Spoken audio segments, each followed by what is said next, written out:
Friends, இன்றைக்கி ஒரு news படித்தேன்.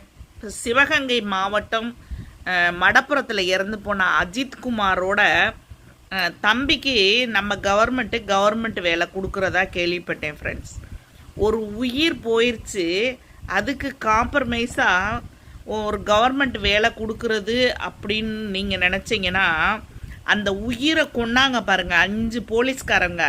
அந்த 5 போலீஸ்காரங்களையும் தூக்கில் தொங்க போட்டுட்டு அந்த 5 போலீஸ்கார ஒண்டாட்டிகளுக்கு நீங்கள் பேசாமல் கவர்மெண்ட் வேலை கொடுத்துருங்களேன், எல்லாமே சரியாயிரும். இதுக்கு அது சரியாக போயிடும். என்ன தீர்ப்பு? கவர்மெண்ட் வேலை கொடுத்தா மட்டும் போதுமா? இது ஒரு தீர்ப்பா? அப்போ அடித்தவனுக்கு அவனையும் கொண்டு தூக்கில் போட்டுட்டு அவன் பொண்டாட்டிக்கு கொடுத்துருங்க. கொஞ்சம் கூட இது நான் இதாகவே தெரியல. சட்டம் தான் கையில் எடுத்து அதை ஒரு நல்ல ஒரு தீர்ப்பாகவே தெரியல. ஃப்ரெண்ட்ஸ், இது எனக்கு பிடிக்கவே இல்லை. எத்தனை பேர்த்துக்கு நம்ம கவர்மெண்ட் எடுத்த தீர்ப்பு பிடிச்சிருக்கு அப்படின்னா எனக்கு கமெண்டில் சொல்லுங்கள். ஃப்ரெண்ட்ஸ், இது ஒன்றும் சரியான தீர்ப்பே கிடையாது. இது ஒருதலை பட்சம்.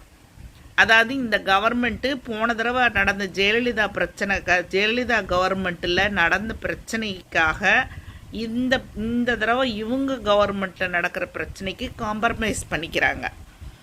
இது சரியான தீர்ப்பே கிடையாது. ஃப்ரெண்ட்ஸ், இது சரியான தீர்ப்பு அப்படின்னாக்கா எனக்கு கமெண்டில் சொல்லுங்கள். Friends, thank you.